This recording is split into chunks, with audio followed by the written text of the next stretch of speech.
Hello friends, ఈరోజు మన వీడియోలో వంగ మొక్కకి పూత రాలిపోకుండా ఏ రకంగా మనం కేర్ తీసుకోవాలి, మనం పాలినేట్ ఏ విధంగా చేసుకోవాలనే విషయాలు చెప్తాను. అంతకన్నా ముందు వీడియోలోకి వెళ్ళే ముందు మన ఛానల్ని సబ్స్క్రైబ్ చేసుకోకపోతే సబ్స్క్రైబ్ చేసుకోండి. ఈ వీడియో నచ్చితే లైక్ చేయండి, మీ ఫ్రెండ్స్కి షేర్ చేయండి.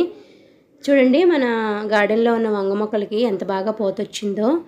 ఇది రాలిపోకుండా ఉండాలంటే మనం ఒకవేళ బీస్ ద్వారా కానీ గాలి ద్వారా కానీ మనకు పాలినేట్ అవ్వకపోతే మనం హ్యాండ్ పాలినేట్ చేసుకోవచ్చు. అది ఎలా చేసుకోవాలని చూపిస్తాను. వీడియోని ఎక్కడ స్కిప్ చేయకుండా చూడండి. చూసారా, ఇది గ్రీన్ కలర్లో ఉంది కదా, అది ఫిమేల్. ఈ ఎల్లో కలర్లో ఉన్నదేమో మేల్ అన్నమాట. ఈ రెండింటిని మనం ఆ పుప్పొడి ఉంది కదా ఎల్లో కలర్ది, అది ఆ గ్రీన్ కలర్కి తాకించాలి. గాలి ద్వారా కానీ బీస్ ద్వారా కానీ జరుగుతుంది పాలినేట్. ఒకవేళ అలా జరగకపోతే కనుక మనం ఈ విధంగా చేసుకోవచ్చు.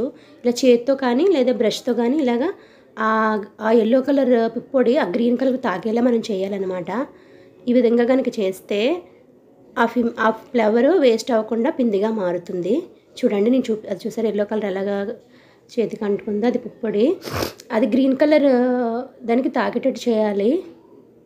చూడండి, నేను చూపిస్తున్న విధంగా చేయండి. బ్రష్తో అయితే చక్కగా ఈజీగా ఉంటుంది.